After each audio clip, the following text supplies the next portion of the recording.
kita itu dianjurkan untuk selalu berusaha meningkatkan, menguatkan, kalau bahasa modernnya itu mengupgrade ke lebih tinggi keimanan kita. Fakun minal imani fi mazidi wa fi safa'il galbi dha tajdidi bi kathratis salati wa ta'ati wa tarki malin nafsi min syahawati. Fakun minal iman fi mazidi, jadilah orang yang keimanannya itu terus meningkat, terus bertambah.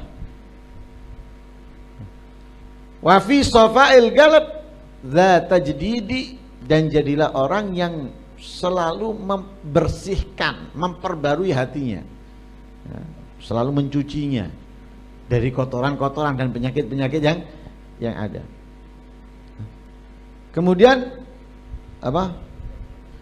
Dengan apa kita bisa terus meningkatkan dan menambah keimanan kita atau membersihkan hati dari kotorannya? Bikathrati sholati, banyak sholat. Ada sholat 5 waktu. Dalam sholat 5 waktu ada gandengannya, yaitu sholat rawatib, qabliyah dan ba'diyah. Kemudian ada sholat duha, ada sholat witir, ada sholat di waktu malam, qiyamul lail, hajat atau yang lain sebagainya. Loh, banyak sholat. Dan itu telah dicontohkan oleh Nabi Muhammad SAW, oleh para sahabat Nabi, oleh para tabi'in dan yang lain sebagainya. Nggak ada yang sedikit sholat dari mereka, banyak sholat. Bahkan terkadang mereka itu sholatnya bukan jumlahnya puluhan, tapi ratusan. Hebatnya lagi, ratusan itu bukan hanya dilakukan di waktu malam, siangnya pun ratusan. Kalau sholatnya ratusan itu di rumah, di masjid, di musola masih biasa. Tapi ratusan ini terkadang dilakukan di pasar.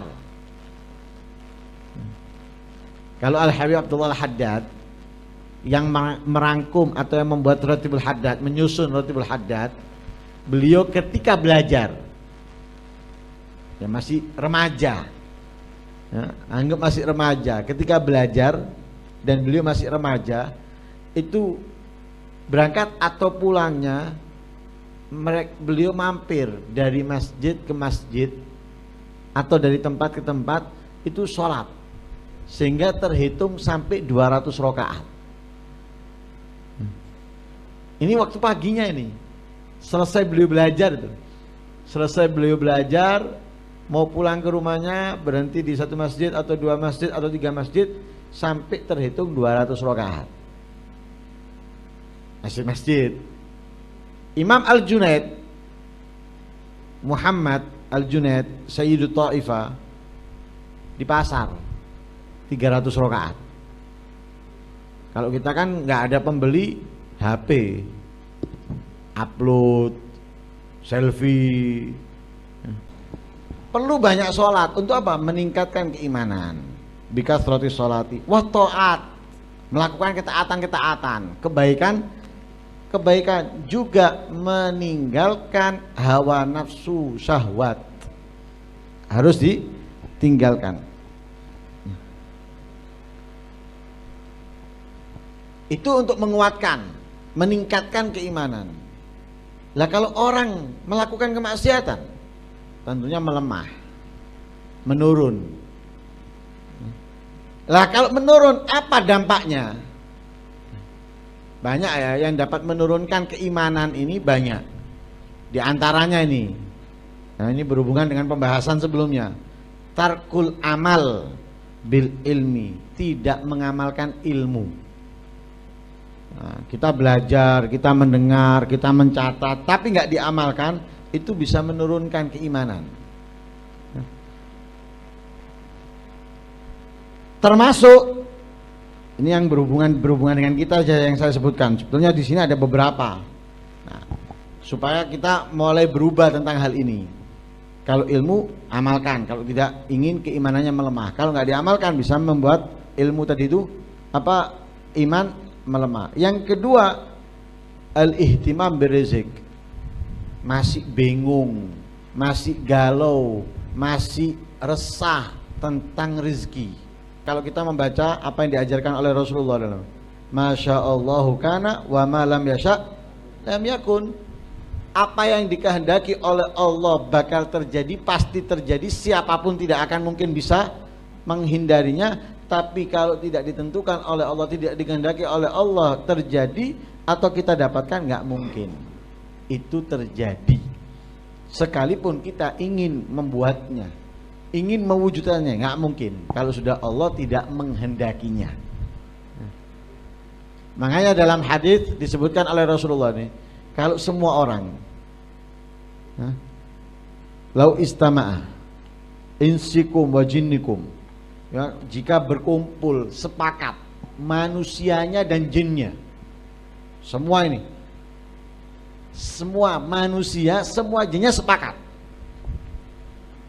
untuk memberikan faedah, memberikan kesenangan, kebahagiaan kepada satu orang. Bayangkan, semuanya sepakat satu kalimat ingin membantu, ingin menyenangkan satu orang. Tapi kalau itu tidak ditentukan oleh Allah untuknya, nggak bakal orang itu bisa mendapatkannya. Walaupun semua orang berusaha ingin memberinya, nggak mungkin bisa didapatkan satu orang itu. Sebaliknya, jika semua orang sepakat ingin mencelakai seseorang, semuanya sepakat loh, mengatur siasat untuk menyelakai. Tapi kalau Allah tidak menghendaki dia celaka, nggak mungkin celaka. Berarti semuanya apa? Tergantung Allah. Rizki juga seperti itu, tergantung Allah, bukan kita. Dan Allah sudah menentukan itu sejak kita dalam kandungan ibu. Jadi belum sekolah wis ditentuk no. Belum menjadi insinyur, belum jadi profesor, belum menjadi dokter, itu sudah ditentukan sama Allah. Ini rizkinya sekian. Sudah. Wis itu sudah ditentukan. Jadi kita belum jadi insinyur. Ojo insinyur durung metu kok. Masih dalam kandungan ibu. Sudah ditentukan. Loh, bukan karena insinyur dan bukannya. Jadi nggak perlu bingung. Lah bingung itu berarti apa? Lemahnya iman. Muncul karena lemahnya iman, di antaranya orang yang resah, orang yang bingung tentang masalah rezeki. Itu berarti tidak beriman dengan qada dan takdir Allah Subhanahu wa taala. Lah bukti yang nyata orang yang lemah iman itu apa buktinya? Yang paling pasti sudah ini lemah iman. Buktinya dikatakan di sini, wa adallu dalilin ala du'fi imanihi tarkuhu lil muwafaqat wartikabuhu lil mukhalafat. Dalil kuat seseorang itu lemah imannya ketika ia meninggalkan yang diperintahkan, melakukan yang dilarang. Mencari ilmu hukumnya apa? Wajib. Berarti lek ninggal no, lemah imannya. Kenapa? Meninggalkan kewajiban, dan kewajiban itu diperintah oleh Allah Subhanahu wa taala. Melakukan kemungkaran, melakukan keburukan, mengerjakan yang dilarang. Dilarang meninggalkan ilmu, dilarang meninggalkan mempelajari ilmu, kita tinggalkan. Ini lemahnya iman. Loh, kok bisa? Ini lemahnya iman. Iya. Orang kalau meninggalkan kewajiban, tanya karena apa dia meninggalkannya. Kalau dia melakukan kemaksiatan, kemungkaran, keburukan, coba tanya karena apa? Hubungannya ada. Ada yang nggak berani ada yang berani meninggalkan sholat. Kenapa kamu meninggalkan sholat? Iya, kalau saya sholat dipecat. Kenapa berarti? Lemahnya iman, takut nggak punya pekerjaan yang akhirnya dia tidak bisa memenuhi atau mencukupi kebutuhan rumah tangganya. Begitu juga yang lainnya. Lah berarti keimanan ini harus dikuatkan. Dan itu kewajiban setiap orang yang beriman, harus menguatkan dan meningkatkan keimanannya. Lah dengan apa?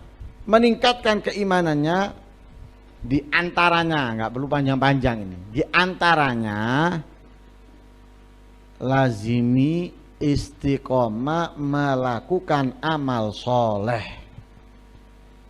amal kebaikan, lazimi.